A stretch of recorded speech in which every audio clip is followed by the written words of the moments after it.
I was trying like old style. Do I still have it here? I was trying like old style elusives, like old school Demacia elusives with like standalone and relentless pursuit. Something sort of vaguely like this. You know, abuse standalone, abuse temporary buffs plus relentless pursuit. You've got deny as well. You know, will can sort of mess up your day a little bit with standalone, but it's actually not that big of a deal. And if you just like put a power unit on the board and like attack twice, you'll just break those decks really hard. So for those of you guys who don't know, this was like the tier 1 deck months ago. And the biggest reason this deck doesn't exist anymore is because Inspiring Mentor got really, really nerfed. I think it's very possible for a deck like this to be good again. With the current thing I want to try to counter, I reasonably should be running Zed. My elusive PTSD intensifies. Yeah. Same, dude. I just missed this list, dude. It was so majestic. Am I keeping Pursuit? Am I double mulliganing Shadow Assassin and keeping Zed Pursuit? That's like the true degenerate mulligan. It's just the gimme standalone mulligan. It's like I'm attacking odds. It's like Zed Pursuit. It's just yeah, fucking standalone. I'm kicking 2 good cards and I'm keeping Pursuit in the opening hand against a deck that's like likely gonna be on like Deny or Will. But I mean, my heart's telling me to do this. So wrong. Oh, we got one back anyway, that's fine. As long as we got one.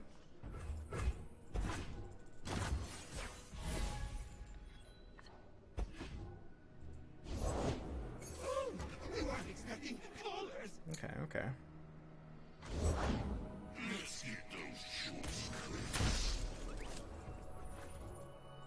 I don't think I can race this.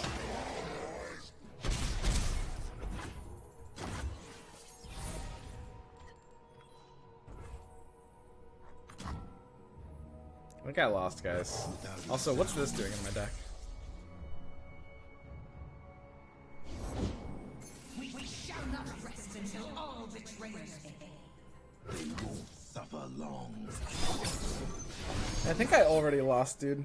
It's like Keeper Butcher into Callista is alright.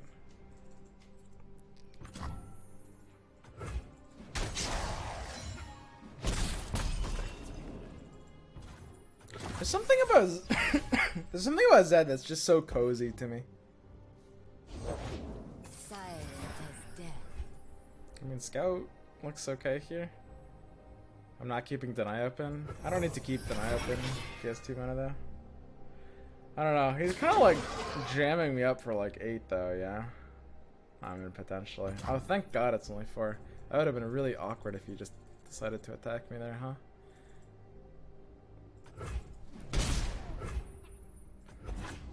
Well, I mean, my Zed can start jamming into him. That feels nice. That feels real nice. Yeah, there's just no way these decks can actually make sense these days. It's just like past this deck's time, you know? I mean, open attack hurts like Darkwater Scourge. He will play Scourge here whether he has Deathmark or not. Because, like, he just wants to bring it back with, like, Callista. It's just Scourge spam. Follow the wrong master. I don't like pre-committing buffing Zed. I think it's just kind of a meme every time, actually. Washed up deck? Yeah, this deck is very washed up. This deck is more washed up than I am. Noxus are way worse than Demacia. Just like in general, or you mean for elusives? It's too late.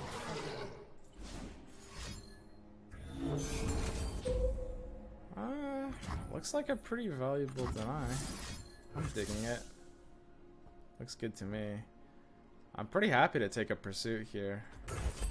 I mean, my Zed's flipped, and I've got the Silverwing who's just trucking. His Callista's not leveled yet either. Oh, neat. Cool. And I don't even have like standalone or anything. So his options are like fairly limited. I think this is like a good bit of pressure. I think I no longer want a Relentless Pursuit. I've changed my mind actually.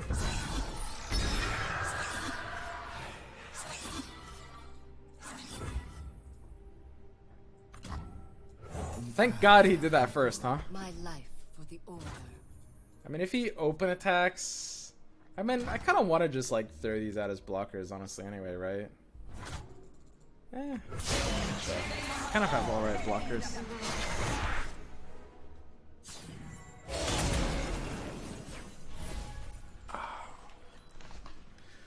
Three of a kind, nice. Oh no! No, my Zed. What's Callista resing here? The Shadow Ass? He gets to draw a card off of that. That's pretty cute.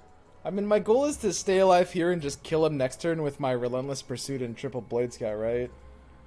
Isn't that like the only thing that can matter? I mean, do I just let my Zed die? I kind of think so, actually. I think I'm just supposed to casually let my Zed die here.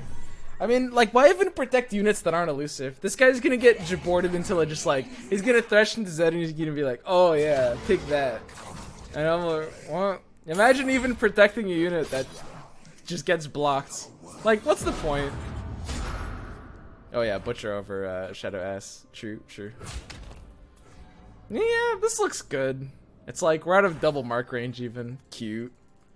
I'll just play a bunch of elusives and actually just end him.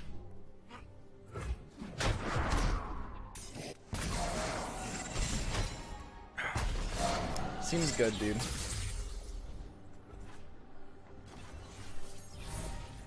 So we've got the total 9, so that gives us the choice between Radiant and 3rd Blade Scout. We're always gonna use Twin Disciplines no matter what. Whale? Guys, Whale doesn't really hurt me here. Like, even before I do Radiant Strike, Whale doesn't change anything, I think. I'll play the big one. I mean, we kind of know we're always gonna develop the big one here. It's just the question is, do we do Radiant Strike or the last one? Now that he's under Whale, I mean, we just do the last one, right? Man, this guy's just trucking along. He thinks he's fine. He's just, in his mind, he's just chilling. He's just like, yeah, I'll just draw some cards, play some blockers. I've got Callista, I've got Thresh. This dude's at 5. What can he possibly do here? What? Man, is it just me? Am I the only one here degenerate enough to miss elusives? I just like, this deck just fills me with something. You know?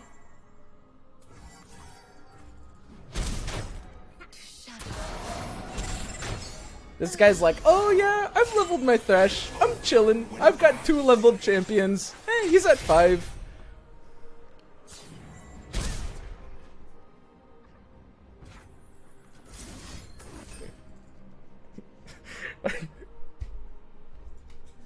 I don't know. For the record, I just want to say, it's not like I think that the game is, it's not like I would prefer a meta with elusives. Like, obviously, objectively, that would be worse for the game. It's just like, but on a personal level, I still miss this deck. It's just like, it...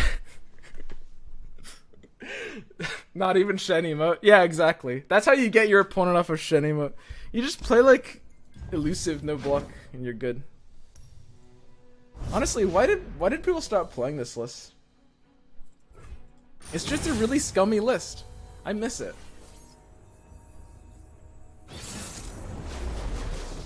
It's like missing a toxic relationship. Yeah, exactly. I view it more similar to, like, you know, Stockholm Syndrome, like, which I guess you could really think of, like, you know, kidnapper relationships as they're pretty much the same kind of things as toxic relationships, right? Brown Vlad, go for 3. Big boys with big dreams. Mulligan everything except for Zed, and just like take the standalone every fuck.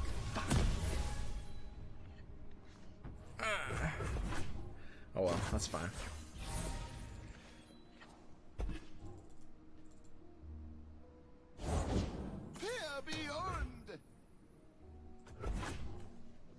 Stop it, I don't want to play ladder against this. I don't know. There's also, you know what you could do? You could just do Kinko Elusives and just like splash Relentless Pursuit. Oh! See, the thing is, a good player would always just draw this every time. I would love, you know what? Maybe it's been so long since he's played against like the standalone decks. Maybe he just like goes in for a culling. That would make my day. Brittle Culling would be like a sick 2-carder here.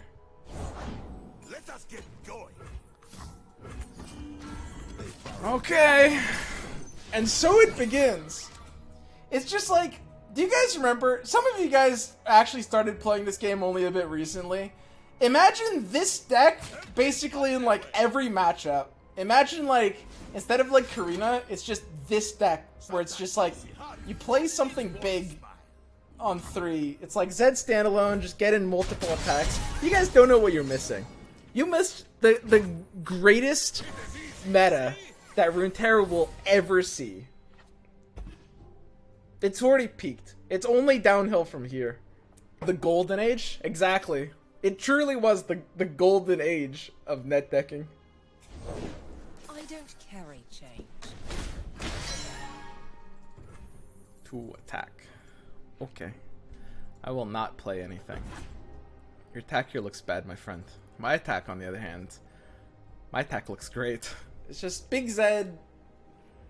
No problems. No one had champions, we were so poor. Well, but, yeah, that's true. I mean, it was a list that, like, for a while went champless, and Zed is, like, in the starter collection anyway. That is just part of the reason this deck was a thing. 4-3. What the heck? I guess I can play Tracker now, then, because his Braum doesn't have an attack. Cool, I get to be mana efficient. I mean, he has to respect Radiant Strike. So he still can't attack if I play Duo. Which means if I play Duo right now, I kind of like lose my Protector target though is kind of the problem. I think I need to keep my Protector target. I kind of hate Protector in this list, I'm not going to lie. The question is, would I need to keep double Disciplines alive? He is Braum Vlad. I'm basically 1/8 gay. I Last honestly month I saw you play this deck too. Don't- I only watched your YouTube most of the time. Keep it I up. don't think I could. I don't think I could keep it alive. I think I value the Tracker too much, and I've got 1 Disciplines. 1 Disciplines breaks like 2nd Elixir of Iron. It breaks like Transfusion. Like, the odds of me needing the 2nd Disciplines, you'd have to be on double Transfusion or Elixir Transfusion or something weird like Flash Freeze, which he shouldn't be running. Yeah, I did like, there was like one point in time like a month ago where I played this deck for like a couple games too. So it's like, this can attack, and this can attack, and this can attack. Whee. Looks good. If he Braum blocks the Jeweled Protector and then submits, that's a little awkward. I'd have to Disciplines it for attack, and then, you know, we're losing some value. By the way, there's gonna be a bait. Something in your brain is gonna tell you Big Zed buff clone attack plus double buff, and you're gonna have to resist that part of your brain telling you that. Because in reality, I mean, A, the flexibility is important, but B, it never matters. They never let both of them through. Like, one of them is always going to get chumped out no matter what, which means that you're just killing your flexibility for no upside, really. Like, if he chumps this, then my main Zed will still be able to, if I want to Twin Discipline Seer them, I still can. Yeah, there's Pledge. Pledge is a bit annoying. I mean, his Braum is flipped here. I mean, his Braum flipped will have to try to threaten my Zed, and I mean he'll feel like his odds are decent. Oh yeah, Braum doesn't actually get 1 attack when he flips. Never mind. I thought it would like force out our Twin Disciplines. I forgot about that. Right. So yeah, I mean that's a little awkward. That's pretty awkward. Oh god, Bloodsworn Pledge is permanent too. Shit. I kind of like didn't even some part of my Ben. Because, like, normally it doesn't matter, but because Braum has regen, it matters. Normally it's like, the permanent buff is like, they're taking enough damage that it's going to be kind of it's going to end up about the same anyway. But he just regens back to full. I've literally never once actually seen this interaction. There's not a lot of people playing Braum decks. I don't know, man. 10 health is pretty chonky. I don't know if I can get through that. I'm going to have to fly over him. I mean, I could try to kill it. It would demand a lot of my tools, and I'd be activating a lot of his. I'm just gonna ignore his Braum and just kill him with my units that he can't block. Seems good. I mean, he has no hard removal, right? He shouldn't be running like Big Freeze either. So I think I'm just gonna make a really, really, really big duo and just really fuck him up, actually. Seems good. This plays around some things, actually. Yeah, we'll diversify. That's fine. Run Will of Ionia in this deck? Oh, yeah, it wouldn't be bad. I like your style. I like your face. Oh, I'd never cut the solitary monks, though. Definitely not. Monk is like essential here. 5 and 5. Another man with style. Heard it all before. Look what you I did. mean, he's out of units too. That locks him out of like weird options like Ice Veil Archer, which again he shouldn't really be running. So it's like you play this one, and then it's 5. See, this number here says the number 14, so it's 5 plus 2, but then it's plus another 1. You have to remember the 1, so it's 8, and then it's 8 plus 5 is 13, but then it's plus 2, so that's equal to 15, and then plus 3 is 18. So it's like, and then you do one of these, and then you do one of these. Oh wait, it's 19. We forgot the last plus. I'm thinking this attack looks actually slightly scary. I don't know. Some weird thing could happen here, maybe. So it's like 7 plus 3, and then if your number, you have to, it's a really hard deck to play, because you wouldn't think it is, but you do need to make sure you're able to count to the Nexus health. So it's like, you know, you play the 7 attack unblockable, and then you play the 4 attack unblockable, and then you play the 6 attack unblockable, and that's total more than 14, and then you make those attacks happen, and then if your number is bigger than their number, then they can't win. But yeah, I wouldn't recommend this deck to everyone. It's not that easy.